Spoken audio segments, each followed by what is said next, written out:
Bonsoir mesdames, bonsoir messieurs, bienvenue sur Télé Saxon, votre petite télévision locale. Alors les autres ont le monde à disposition pour faire des reportages. Nous on a Saxon, mais vous allez voir que vous aurez un programme qui sera quand même assez riche ce soir. Un programme d'ailleurs qui sent bon le sapin, puisque ce soir c'est un peu une séquence rattrapage, puisqu'effectivement notre petite équipe s'est un petit peu arrêtée durant les vacances de Noël. En fait, on a fait plein de sujets, et puis en fait, c'est des sujets qui vont passer un petit peu maintenant, parce que bien sûr, ils ont reçu des beaux cadeaux de Noël, et puis ils sont plutôt joués avec, plutôt que de faire voilà, le boulot qu'il fallait faire pour faire cette émission de Télé Saxon. Donc, ce qui devait passer en janvier passe en février, et on n'espère pas qu'il y aura une séquence rattrapage pour le mois de mars. Enfin bref, donc une émission qui sent bien bon sapin, ça tombe bien puisqu'on a de la neige un petit peu sur les routes de montagne encore. D'ailleurs, profitez peut-être d'aller voir du côté de Facebook Piste de luge de Saxon, parce que c'est bien possible qu'on puisse faire la luge maintenant. Petit clin d'œil en fait, pour nos amis des Mayens. Alors, ce soir, un programme tout en musique. Nous aurons aussi, après une partie intégration, donc Vincent recevra sur son plateau Sébastien Renner et Rengira Foglia, qui vont nous parler un petit peu, en fait, de ce que la commune met en place pour, justement, favoriser l'intégration donc au sein de la commune de Saxon. Un beau projet qui sont venus présenter il n'y a pas si longtemps et que vous aurez l'occasion de voir tout à l'heure. Nous allons passer un extrait musée en fait, parce qu'en fait nous avons décidé de ne pas diffuser la totalité de la conférence qui est très intéressante, qui s'est déroulée en fait la semaine passée. Mais par contre, on vous donne un petit peu envie, le sucre, pour regarder ça le mois prochain. Et pour terminer en fait notre programme, eh ben, nous passerons, enfin c'est obligé, hein, mois de février, c'est le mois de carnaval, donc en fait, on va faire une séquence rétro avec la thématique de carnaval, un carnaval de 1999. Donc voilà, pour ceux que préparez vos souvenirs. Donc nous commençons d'ailleurs ce soir avec notre premier reportage. Donc je parlais souvenirs, mais peut-être plutôt mémoire, que là ça fera appel. Donc avec le marché de Noël qui s'est déroulé bien sûr le 8 décembre 2019, c'était l'année passée, et c'est un sujet qui a été rapporté par Sacha Cotier.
Voilà, à se poser la question s'il y a un marché de Noël sans neige au mois de décembre, pourquoi pas peut-être pousser le marché en février, puisque la neige vient seulement maintenant.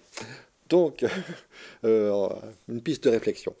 Donc là, on a vu hein, donc ce sujet, les yeux, les papilles, l'odorat étaient sollicités, et aussi un petit peu l'oreille. Et justement, on va continuer avec l'oreille en allant du côté du concert qu'avait organisé la Lyre justement pour l'occasion de Noël.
Voilà, un reportage ramené par Patricia Vaudan.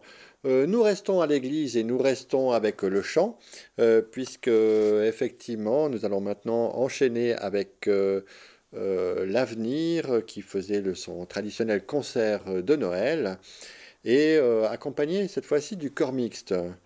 Ben, de la belle note, de la belle voix. euh, Et puis, ben, si ça vous prend aussi, vous pouvez très bien les accompagner chez vous, hein, donc voilà. Ah, chœur de... Oui, on me dit tout à l'heure à l'oreille qu'en fait c'était plutôt le chœur de l'église et non le chœur mixte. Autant pour moi. Euh, donc,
ben c'est bête, du coup, je sais plus ce que je vais dire. Non, en fait, effectivement, ben, quand il y en a des gens qui nous disent on n'a pas de musicien ou on n'a pas de chanteur à saxon, enfin, ben, moi, il me semble que les gens se trompent, hein.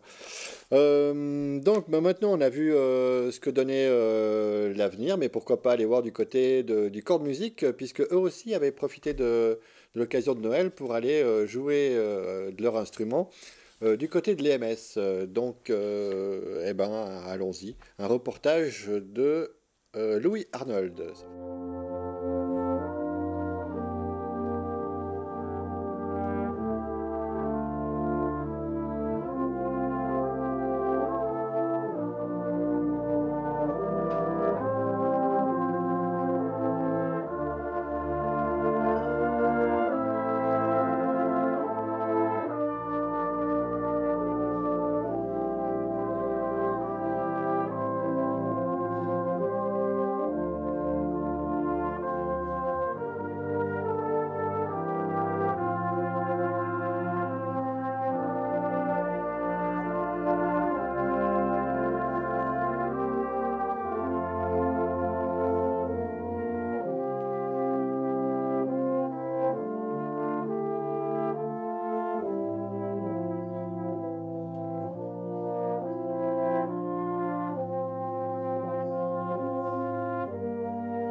Et voilà, me voici de retour. Et puis ben, je vais profiter pour laisser ma place à Vincent.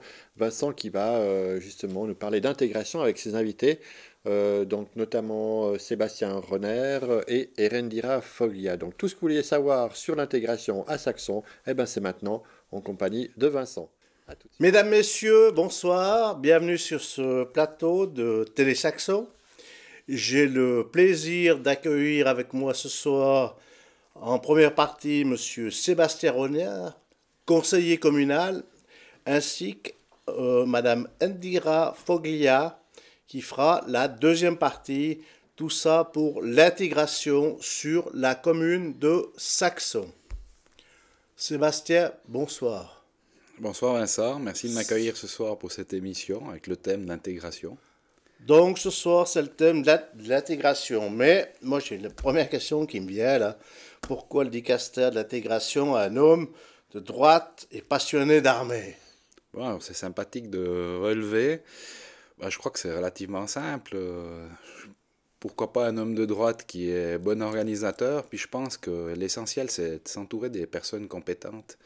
Parce que l'intégration, c'est une commission intégration qui se compose quand même de 11 membres. Des membres qui sont apolitiques, parce qu'on a discuté au niveau du conseil communal que ce soit des membres apolitiques et pas qui viennent justement de différents mouvements. On a plus regardé leurs compétences dans le domaine de l'intégration. Puis après, vous savez, quand vous avez épousé une Italienne et puis que votre témoin de mariage est musulman, pourquoi pas renaître à l'intégration? Ah, tout à fait, tout à fait. Mais là, je sens bien là la rigueur et l'organisation de l'armée. Tout de suite, alors, quelles sont tes initiatives prises pour la commune depuis le début de la législature? Bon, déjà, alors, c'est pas mes Ou initiatives, c'est nos initiatives. Vos initiatives, Au excuse-moi. niveau du conseil communal et de la commission intégration. Donc, on a fait quand même 3 axes principaux. Donc, c'était l'information à la population étrangère. Ça, c'était le premier axe. Et puis, le deuxième axe, c'était tout ce qui était axé sur la petite enfance. Et le troisième, c'était la découverte de l'autre ou bien les repas de la diversité où on découvre un peu par le biais de la gourmandise ce qui se passe dans d'autres pays au niveau culinaire. Donc au niveau de l'information, je pense qu'après vous passerez quand même les flyers qu'on vous a donnés. Donc on a l'information à la population étrangère quand ils arrivent sur la commune en 7 langues différentes. C'est une lettre de bienvenue sur la commune avec un prospectus où on met tous les lieux importants sur la commune ainsi que les données téléphoniques. Ensuite, la primo-information, l'information à la petite enfance, et puis les ateliers, donc c'est les ateliers rencontres et les ateliers pour les enfants avant l'âge scolaire. Le but de ces ateliers, c'est qu'ils apprennent la langue française. Comme vous le savez, ici à Saxon, la majorité des gens parlent français. D'autre part, à l'école, et puis qu'on n'ait pas une école à 2 vitesses. Et puis après, au niveau de l'aspect, le troisième axe, la découverte, c'était axé sur les repas de la diversité. On voit le flyer justement à la télé, ainsi que la fête de la convivialité où on marie les différentes nationalités et les sociétés locales. Juste peut-être revenir là, Oui. on peut voir sur le site de la commune de Saxon, Atelier Rencontre, là. Donc là, il y a un espace qui est dédié là, pour les mamans étrangères, pour des réunions, tout ça. L'atelier d'éveil aussi, est-ce que tu peux nous en parler un peu des deux? Alors l'atelier rencontre et l'atelier d'éveil, si vous voulez, c'est couplé. Donc on a les mamans et les enfants qui viennent à ces ateliers.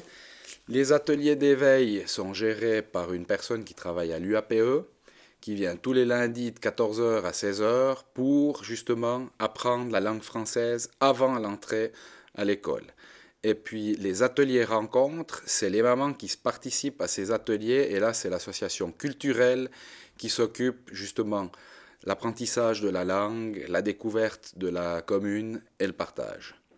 Et en contrepartie aussi, on est lié à la commune de Ried. Donc Ried peuvent envoyer justement des mamans ou des enfants. Et nous, en contrepartie, on peut envoyer des personnes au cours de français qui sont sur la commune de Ried. Actuellement, on a 16 personnes qui participent au cours de français à la commune de Ried. Voilà, et ça, c'est donc pour l'inscription, il y a un numéro à qui on s'adresse à la commune. Alors, toutes les inscriptions se font au contrôle des habitants. Il y a les données sur le site de la commune. Comme vous avez pu le voir, on a refait le site de la commune avec justement un onglet intégration. On a tous les projets qui sont en cours et les personnes de contact. D'accord. Est-ce que c'est payant aussi?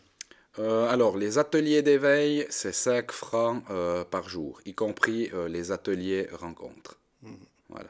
Ce qu'il faut savoir aussi, mais je pense qu'on y viendra, c'est que ces cours sont en partie financés par la Confédération et le canton. Donc, c'est un peu ça, c'était ma question suivante. Expliquez-nous les divers projets mis en place sur notre commune. Est-ce que j'en ai oublié un ou un projet spécial que tu Alors bon, il y aura le projet marraine et parrain.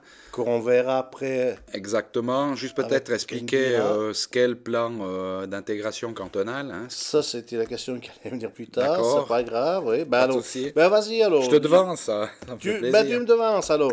Explique-moi le fonctionnement du PIC, plan d'intégration communale. Non, c'est plan d'intégration cantonale qui est financé à hauteur de 50% par la Confédération, 25% par le canton et 25% par la commune pour tous les projets qu'on met en place. Que ce soit les ateliers d'éveil, la primo-information ou bien les repas de la diversité ou bien la fête de la convivialité. Après, les montants varient si c'est une fête ou bien si c'est des ateliers. Ce qu'il faut savoir, c'est que nous, on a un certain montant qui nous fait rentrer justement dans ce pic, mais qui nous permet en contrepartie de financer nos projets à 75%, à hauteur de 75% par la Confédération et le canton. D'accord.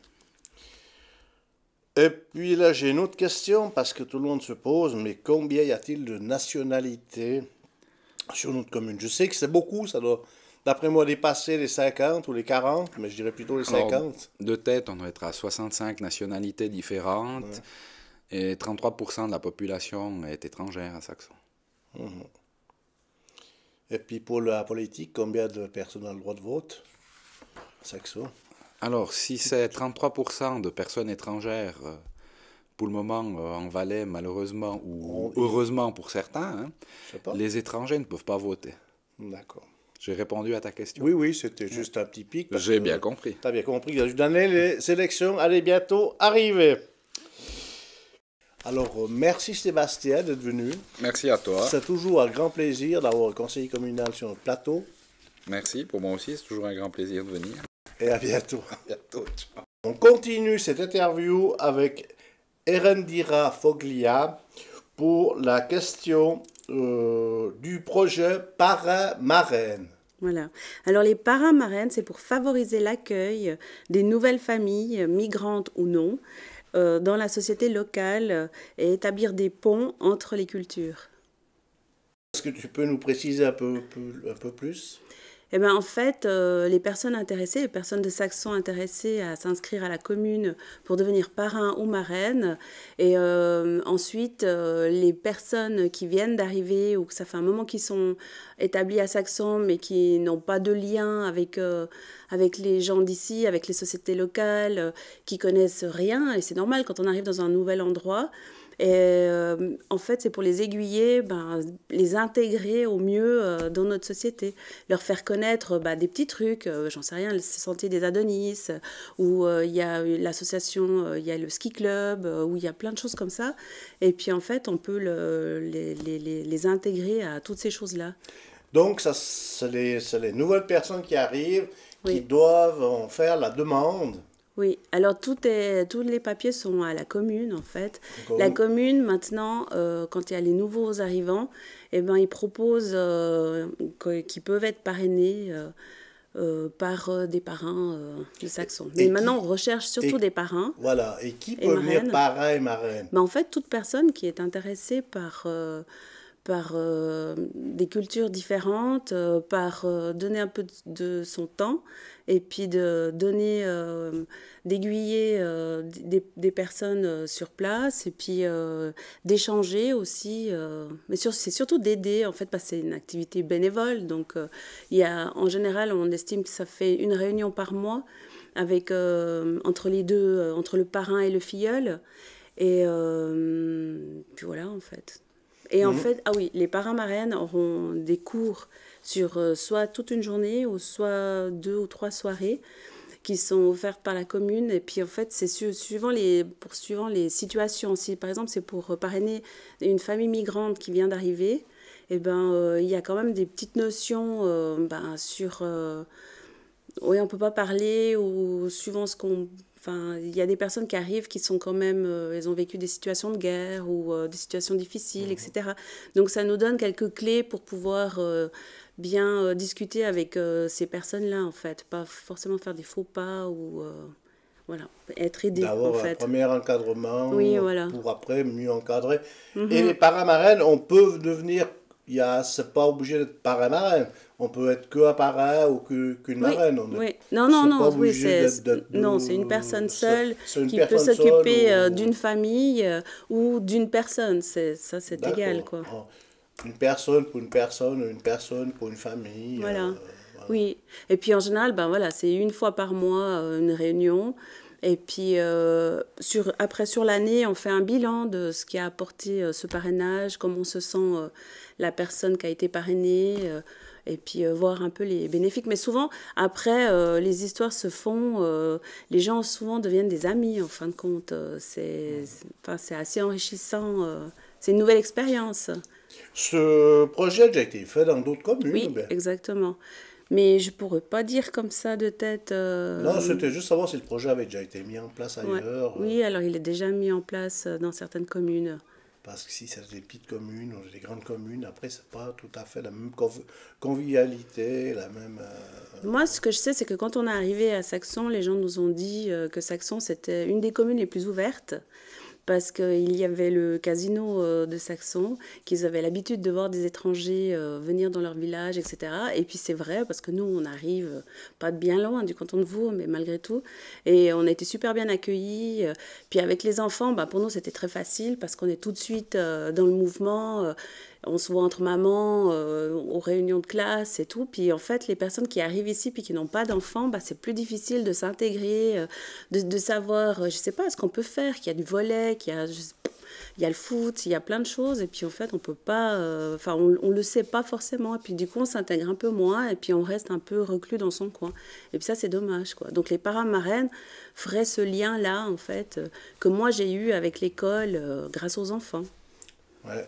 Là, on a juste parlé deux mots, là, qu'il y avait eu un repas de la diversité. Tu peux nous parler de mots? Ben oui, le repas de diversité, en fait, c'est parti avec les dames qui sont à l'atelier, qu'elles se voient une fois par semaine, le lundi. Et l'envie, c'était de partager ou de faire connaître et de valoriser ces dames qui sont là et puis qui parlent pas forcément notre langue, mais qui tentent de s'intégrer. Et puis, du coup, ben, on voulait montrer aux Saxonins que ces dames, elles étaient là, et puis qu'elles font une cuisine juste incroyable. Et puis, du coup, ben, il y a d'autres personnes qui sont intéressées ensuite à venir faire la cuisine, genre le Québec ou ben, l'île Maurice, ou je sais pas. Et puis qui sont pas forcément à ces cours-là, mais c'est pour un vrai échange de communauté à communauté, en fin de compte. Et quand on est tous gourmands, ça fonctionne assez bien. Oui, en tout cas, à voir les images qui sont à l'écran, ça donne vraiment envie. Hein.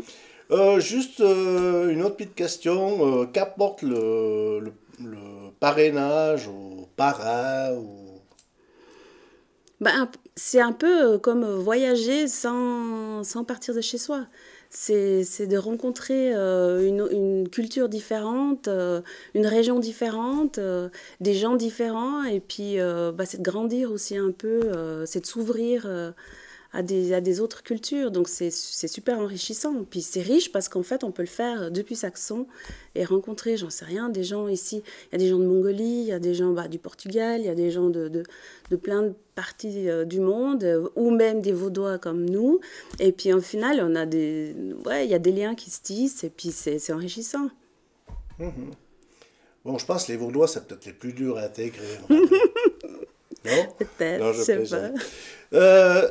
Est-ce qu'il y a encore quelque chose à rajouter, peut-être? Ben, toutes les informations oublié. sont sur le site de la commune. Voilà. Et puis au contrôle des habitants, autant pour les parrainés que pour les parrains, que pour les filleuls, et ben, ils peuvent aller se renseigner à la commune. On leur donnera nos coordonnées. Et puis, Mais ça sera donné lorsqu'ils arrivent, qu'il y a la journée. oui, mais il y a des gens qui sont arrivés en début d'année et puis nous, on n'était pas encore en place avec ça. Ou même il y a 2 ans. Et puis, ils se sentent peut-être un peu esselés ou se sentent pas forcément intégrés. Donc, c'est ouvert à toute personne. C'est pour ça qu'on fait l'émission ce soir, d'ailleurs. Voilà, exactement, oui.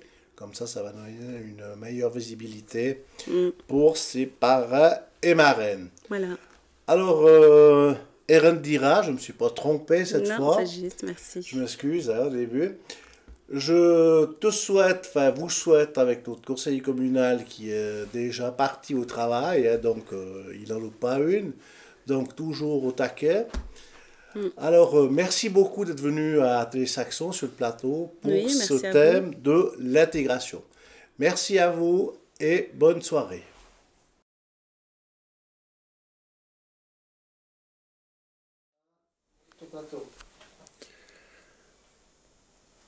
Voilà, donc petit teaser, hein, puisque nous allons diffuser un reportage, en fait, qui est un prémisse d'un reportage qui sera diffusé le mois prochain. Est-ce que vous pouvez comprendre? Moi, je n'ai pas tout compris, mais je pense que ça va aller. Donc, effectivement, hein, donc ce petit reportage nous vient du musée. En fait, la semaine passée, il y avait une conférence de Monsieur Moret qui est passionné par l'archéologie, l'histoire, et puis en fait, qui est excellent dans son domaine, et puis très communicateur. Donc, ce que nous vous proposons, en fait, c'est simplement de voir en fait une petite séquence pour vous donner un petit peu l'eau à la bouche pour justement le mois prochain. Un reportage ramené par la Arnold Family. Merci beaucoup. Donc, bienvenue à tous. J'espère que vous êtes plus ou moins confortablement installés. C'est vrai qu'il y a beaucoup de monde, donc c'est un petit peu la surprise. On ne pensait pas avoir autant de succès ce soir, mais tant mieux. Donc je vais essayer en l'espace d'une petite heure de vous présenter un petit peu ces 3 tours savoyardes du Bas-Valais qui sont caractéristiques, qui sont effectivement assez spéciales au niveau du Valais. Hein. On a des tours qui existent bien avant en Valais, au XIe, XIIe, XIIIe siècle, mais vous allez voir, c'est des tours totalement différents au niveau conception, au niveau architectural. Et ces 3 tours de Saxon, Saillon et Martigny-Labatia ont un petit peu révolutionné la technique de construction des tours chez nous. Alors pourquoi ces tours circulaires qui apparaissent au milieu du XIIe siècle, dans la deuxième moitié du XIIe siècle? Je vous l'ai dit, c'est grâce au comte de Savoie qui s'étend, qui grignote petit à petit le territoire féodal et qui cherche à assurer ses places fortes, à renforcer ses points d'appui face au valet féodal, au valet épiscopal, je dis féodal, pardon, au valet épiscopal, en créant ces 3 points d'appui, donc Labatia, Saxon, Saillon, avec en plus, on a tendance à l'oublier, Comté, qui était vraiment la place avancée à la frontière entre les 2 valets, valet savoyard et valet épiscopal. Et donc cette innovation en fait, qui a été introduite par les architectes des comtes de Savoie, c'est le remplacement justement de cette architecture traditionnelle romane quadrangulaire par des tours circulaires. Alors, je vous ai mis deux exemples de tours quadrangulaires qui ont été modifiés plus tardivement, là on est au XVIe siècle, et vous voyez très bien. Ce qu'on a fait, c'est qu'on a ajouté des petites tourelles aux angles, justement, du fait de ce problème d'angle mort ici, aux angles de la construction. On le voit ici à Loèche, on le retrouve aussi à Sierre, où bon, c'est des bâtiments qui ont été fortement transformés. Hein. Évidemment qu'à l'époque, il n'y avait aucune fenêtre, mais ça illustre bien le problème qu'on avait durant ce Moyen. La tour circulaire, l'avantage, c'est que vous n'avez plus d'angle mort. Hein, on peut tirer, il n'y a plus d'angle, il n'y a plus de zone qu'on ne peut pas atteindre. On peut tirer dans tous les sens, sur tout le pourtour du cercle. Y compris et surtout depuis le sommet de la tour. Et si on l'applique à un château avec des formes un peu arrondies, en ajoutant des tours circulaires ou semi-circulaires, on a un château qui est beaucoup mieux défendu. Alors chez nous, on a des châteaux, des petits châteaux hein, de montagne, des petits fiefs, Rien de comparable avec ce que pouvaient construire des souverains comme le roi de France ou le roi d'Angleterre ou même le comte de Savoie ou les Zeringen ou les Habsbourg en Suisse allemande. Mais on utilise au maximum les potentialités du site, du relief, et puis on construit des tours les plus hautes possibles, hein, de façon à rendre la possibilité d'escalade ou d'assaut par des échelles pratiquement impossible parce que les tours sont trop hautes pour qu'on arrive à prendre pied au sommet. Donc vous avez, bon, les photos sont un peu déformées, vous avez Saxon à droite, Saillon à gauche et Labatia au centre. Ces tours ont été construites par des maçons qualifiés, supervisés par des maîtres d'œuvre qui connaissaient leur métier. À Martigny, on sait que c'était réalisé par un maître d'œuvre qui s'appelait Pierre Meignier. Ici, on a deux noms, simplement un saxon, c'est les maîtres d'œuvre Tassin et son nom m'échappe maintenant, Tassin et ça commence par G, peu importe. Et là, je vous ai mis cette photo pour illustrer la manière dont on les construisait. Donc, à peu près tous les 1,80 m à 2 mètres, vous avez ces trous qui ne sont pas propres particuliers à nos tours. On trouve ça dans tous les châteaux. Donc, on construisait par étapes en montant un échafaudage. Et puis, jusqu'à hauteur de bras, pratiquement, le maçon pouvait poser ses pierres, les maçonner. Et une fois que ça devenait trop haut, on rajoutait ensuite un nouveau niveau et on montait comme ça par étapes, en tournant autour de la tour. On remarque ça sur les châteaux quand on a l'œil un peu attentif. La pierre était généralement prise sur place. On a un très bel exemple à Labatia, à Martigny, où on a des restes encore d'une partie des carrières, où on a extrait les blocs de calcaire qui ont servi à la construction du château. Il y en a d'autres, ce n'est pas la seule. Et puis au niveau intérieur, on retrouve dans toutes ces trois tours en fait le même cheminement, c'est-à-dire qu'on monte dans la tour en suivant un cheminement qui traverse les étages. Donc on monte un étage, on débouche à droite, on traverse l'étage, on repart en face et on continue à monter comme ça en traversant la tour d'un niveau à l'autre. Voilà donc une conférence que vous pouvez suivre sur Télésaxon le mois prochain. En croisant les doigts. Non, ce sera sûr qu'on pourra vous la diffuser. D'ailleurs, si jamais il y avait des informations, guidedupatrimoine.ch, sauf erreur, vous pouvez aussi aller consulter le site en fait, de cet historien qui vraiment met beaucoup d'informations à jour. Et même, il a une page Facebook avec plein de petites informations. Donc, si vous vous intéressez à l'histoire, à votre région, eh ben, allez-y consulter. Hein. Donc, c'est Jean-Christophe Moret, sauf erreur, hein, le nom. Donc, maintenant, nous allons passer de l'histoire avec de la musique à nouveau, en fait, puisqu'il s'agit du concert donné à l'Espace Consonance par son hôte, puisqu'il fait partie de la formation le Quintet del Fuego, donc les 5 qui ont le feu. Donc ils nous ont joué bien sûr du Piazzolla, hommage à Piazzolla, vraiment un concert magnifique que nous allons pouvoir écouter de suite un extrait, puisque en compagnie de Sacha, je vous ai ramené ces images.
magnifique concert du Fuego Quintetto, donc le quintet du feu, donc avec un violoniste qui a rejoint la formation pour la première fois.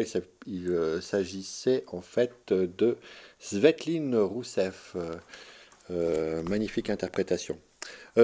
Puisqu'on est à l'espace consonance, je profite de montrer le petit papillon, en fait, puisqu'il y a le programme de l'année qui est lancé, en fait, puisque ça commence du janvier jusqu'en décembre. Et puis, en fait, nous aurons l'occasion, le 21 février prochain, d'un concert, en fait, qui est déjà connue, puisqu'elle est déjà venue à l'espace consonance, mais en fait, on ne se lasse pas de l'entendre. Il s'agit de Fanny Leb, qui est accompagnée en fait de son guitariste favori, Kenny Arifi. Et ce sera pour du jazz, soirée jazz en perspective. Comme on est un petit peu dans l'agenda, donc bien sûr vous avez télésaxon.ch ou votre télévision pour télésaxon pour avoir toutes les informations. Vous avez aussi un petit peu d'informations qui est sur le site de la commune de Saxon. Là je le montre effectivement parce qu'on l'a vu tout à l'heure dans le reportage d'intégration, mais c'est vrai que la commune a mis un nouveau site à disposition. Alors les informations viennent gentiment, il y a tout pour la commune, mais par contre effectivement pour les informations d'agenda, ça pourrait être un petit peu plus performant. Mais voilà, en tout cas, si vous allez sur le site de la commune, vous allez pouvoir voir notamment, si vous cliquez sur le prochain événement, c'est quoi? C'est le carnaval de Saxon qui a lieu effectivement du 21 au... Alors, je vais juste prendre la page...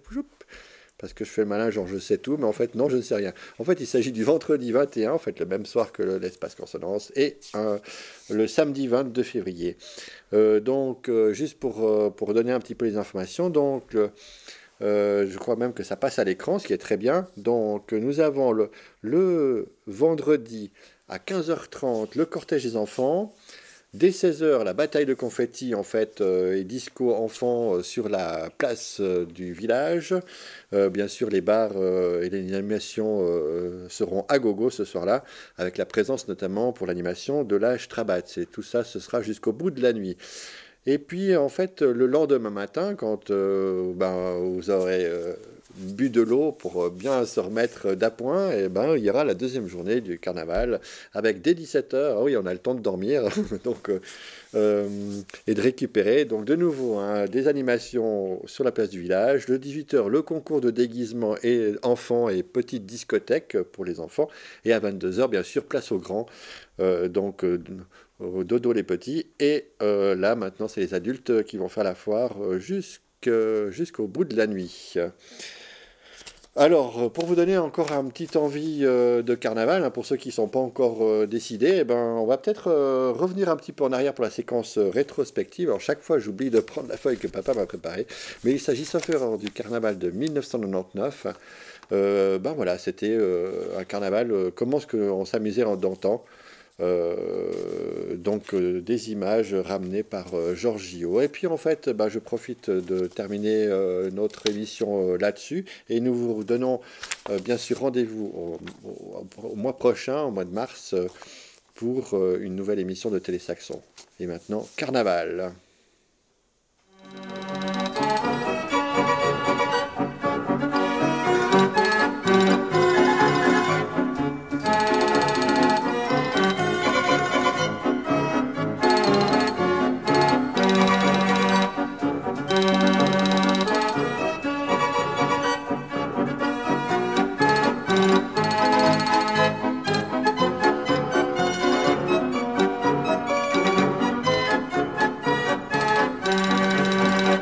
Nous allons commencer notre journal par un reflet filmé du carnaval. Cette année, nous avons décidé de vous montrer celui des enfants qui a eu lieu le Mardi Gras, ainsi que la fin tragique de Monsieur et Madame Oublié.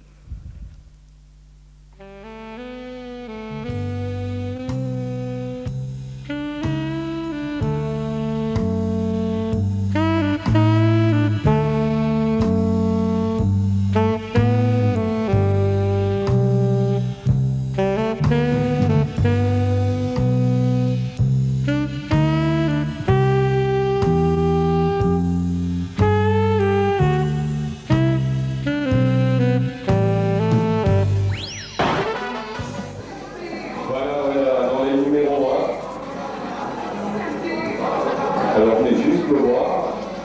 Vous êtes déguisé en quoi, les numéros 1? En poubelle. Alors c'est réussi. Faites un petit tour que tout le monde voie.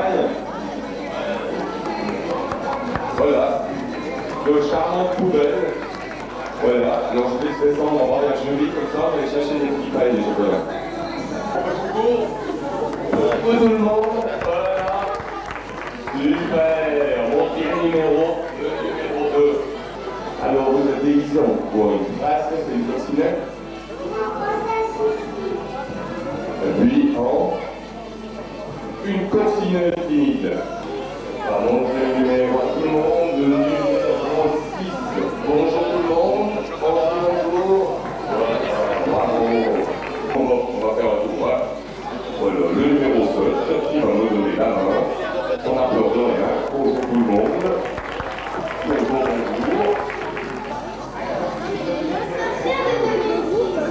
Ah, super, alors je vous laisse faire votre tour en balai.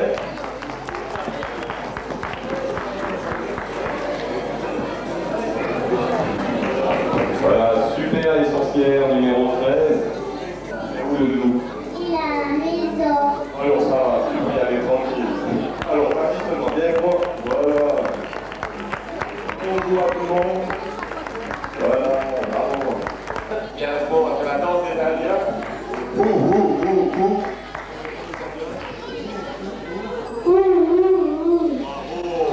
Voilà l'Indien, ça c'est le chef de la tribu. Allez-y. Super, bravo. Oh, on en mangerait les sandwichs comme ça. On en mangerait.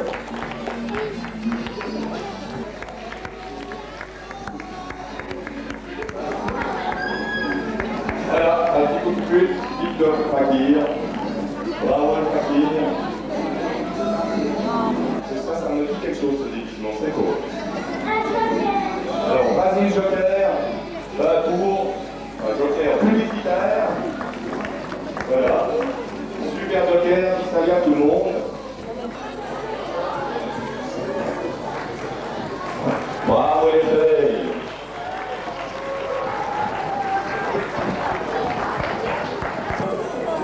Voilà 55 qui arrive. Ouh. Oh, il a accompagné le clown.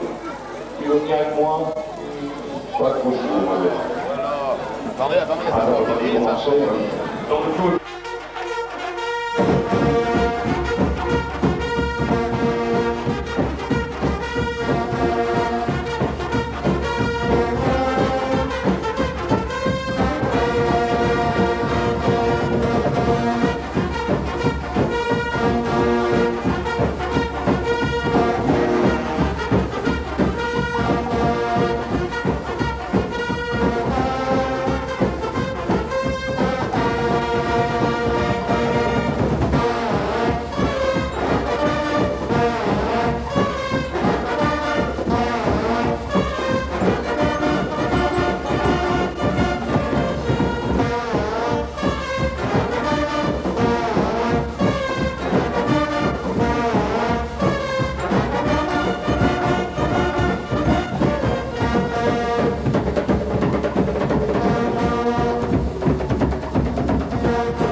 par le troisième des gens seuls, c'est le numéro 72, Gaëtan Michelet. Ensuite, en deuxième position,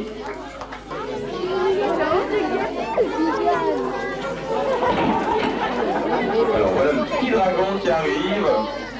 Dragon. C'est super, bravo. Ensuite, je vais aller chercher le numéro 1.